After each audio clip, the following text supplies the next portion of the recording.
Hello students, this is the 10th lecture of radio and telecommunication system.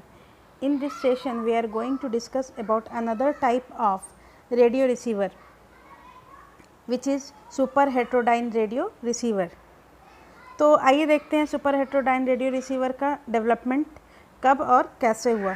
तो TRF जब हम लोगों का यूज़ कर रहे थे टीआरएफ रिसीवर, तो उसका जो डिसएडवांटेज था उसके वजह से जो है सुपर हेटेरोडाइन रिसीवर का जनरेशन हुआ और जो कि वर्ल्ड वार 1 के आसपास में हुआ है। Okay, at the end of world war या नियर अबाउट एंड। ओके, तो यहाँ पर जो है this is the block diagram of super heterodyne radio receiver. इसमें आप लोग देख सकते हैं कि एक एंटेना है एट इनपुट ऑफ रिसीवर और उसके बाद क्या है, आरएफ स्टेज है, लोकल ऑसिलेटर है, मिक्सर है, आईएफ एम्पलीफायर है, डीमोड्यूलेटर है, ऑडियो एम्पलीफायर है, पावर एम्पलीफायर है और क्या है, लाउड स्पीकर है।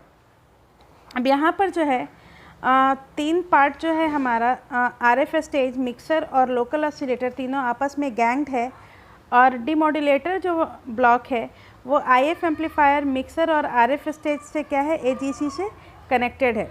तो हम लोग आइए देखते हैं कि ये वर्क कैसे करता है। तो सबसे पहले देखते हैं कि इसका नाम सुपर हेटेरोडाइन रिसीवर क्यों पड़ा।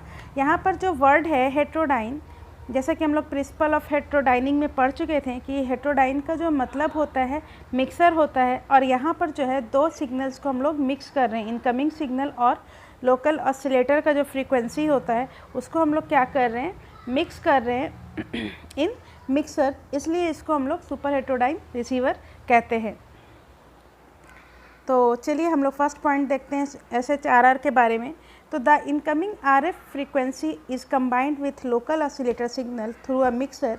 The output of mixer is known as intermediate frequency. यहाँ पर क्या है कि जो इनकमिंग फ्रीक्वेंसी सिग्नल होता है RF फ्रीक्वेंसी, वो लोकल ऑसिलेटर के सिग्नल के साथ मिक्स्ड होता है मिक्सर के हेल्प से, जिसको हम लोग इंटरमीडिएट फ्रीक्वेंसी कहते हैं। इंटरमीडिएट फ्रीक्वेंसी उसके बाद क्या होता है, एम्पलीफाई होता है और डीमोड्यूलेटेड होता है।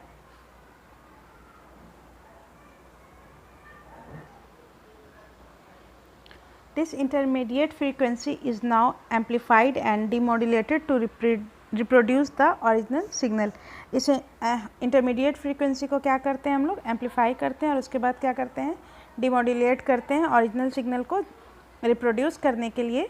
ठीक है, उसके बाद फर्दर देखते हैं। तो सुपर हेटेरोडाइन एक कांस्टेंट फ्रीक्वेंसी डिफरेंस जो है मेंटेन करके रखता है, जो कि फ्रीक्वेंसी डिफरेंस किसके किसके बीच में होता है, लोकल ऑसिलेटर के सिग्नल के बीच में और इनकमिंग आरएफ फ्रीक्वेंसी के बीच में by the tuning of capacitance, जिसको हम लोग गैंट सर्किट कहते हैं।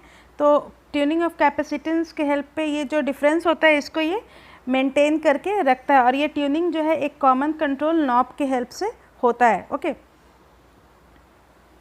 उसके बाद हम लोग देखते हैं तो आईएफ फ्रीक्वेंसी का मेन पर्पस होता है कि गेन प्रोवाइड कराना, और जितना ज़्यादा गेन होगा उतना ज़्यादा जो है हमारा सिस्टम सेंसिटिव होगा, और दूसरा कि रिक्वायर्ड बैंडविड्थ प्रोवाइड कराना, जिसके वजह से हमारा जो है रिसीवर का सिलेक्टिविटी जो है वो इंक्रीज़ होता है। ओके, उसके बाद नेक्स्ट पॉइंट है कि इसके बाद जो हम लोग देखते हैं कि आईएफ एम्पलीफायर जो होता है वो सिलेक्टिविटी और सेंसिटिविटी को डिटरमाइन करता है सुपर हेटेरोडाइन रिसीवर के। नेक्स्ट है कि आईएफ एम्पलीफायर इनकमिंग फ्रीक्वेंसी का कोई भी इनकमिंग सिग्नल जो हो वो किसी भी फ्रीक्वेंसी पे ट्यून्ड हो उससे वो इंडिपेंडेंट होता है, क्योंकि ये जो आईएफ एम्पलीफायर वर्क करता है वो आईएफ फ्रीक्वेंसी पे, इंटरमीडिएट फ्रीक्वेंसी पे वर्क करता है, जो कि हर कंडीशन में क्या है, फिक्स्ड है, वो वेरी नहीं करता है। ओके, जिसकी वजह से क्या होता है कि हमारा जो सुपर हेटेरोडाइन रिसीवर है वो हाई गेन और एक कांस्टेंट बैंडविड्थ प्रोवाइड कराता है। अब यहाँ पर जो है बैंडविड्थ नैरो होता है, जिसकी वजह से आईएफ एम्पलीफायर जो है हर अदर फ्रीक्वेंसी को रिजेक्ट कर देता है एक्सेप्ट इंटरमीडिएट फ्रीक्वेंसी के। नेक्स्ट पोर्शन में हम लोग देखते हैं। तो this section provides to reduce the risk of interference from the other station और sources।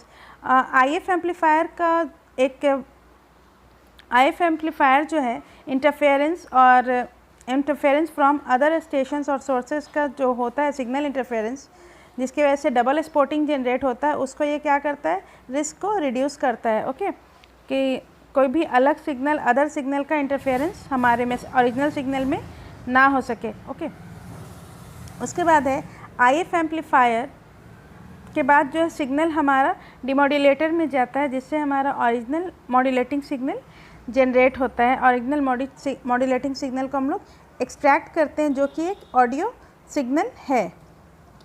उसके बाद ऑडियो सिग्नल को हम लोग क्या करते हैं, ऑडियो एम्पलीफायर से एम्पलीफाई करते हैं, जिससे क्या होता है कि उसका वोल्टेज लेवल काफ़ी इंक्रीज़ हो जाता है। ये इसलिए ज़रूरत पड़ती है एम्पलीफिकेशन की, क्योंकि हमारा जो सिग्नल होता है वो काफ़ी वीक होता है। मैसेज सिग्नल या ऑडियो सिग्नल वो क्या होता है, काफ़ी वीक होता है। After the amplification of audio signal हम लोग जो है ऑडियो सिग्नल के पावर को एम्पलीफाई करते हैं। ओके, और उसके बाद क्या करते हैं, उसको लाउड स्पीकर में भेज देते हैं, ताकि वो सिग्नल जो है हमारे मतलब कंज्यूमर तक पहुंच सके। इस सिस्टम का बेसिक एडवांटेज, सबसे बड़ा एडवांटेज ये है कि ये हर तरह के रिसीवर में सूटेबल है, जैसे AM FM, single side band television और रडार कम्युनिकेशन के लिए ये क्या है, सूटेबल है, ये प्रॉपर वर्क करता है। अब नेक्स्ट हम लोग देखते हैं एडवांटेजेस ऑफ सुपर हेटेरोडाइनिंग। तो इसमें है कि क्योंकि ये IF पर वर्क करता है, तो इसका बैंडविड्थ जो है वेरी नहीं करता है ओवर द इंटायर रेंज। कोई भी रेंज हम लोग अगर हम लोग फ्रीक्वेंसी पे, किसी भी रेंज की फ्रीक्वेंसी पे वर्क करते हैं, तो इसका बैंडविड्थ कांस्टेंट रहता है। इसका सेंसिटिविटी और सेलेक्टिविटी काफ़ी हाई होता है, और ये जो है एडजेसेंट चैनल रिजेक्शन को ये इसका जो है वो काफ़ी हाई होता है, just because we use in super heterodyne receiver IF frequency. Okay, so this is all for today's session. Keep learning, keep watching. Thank you.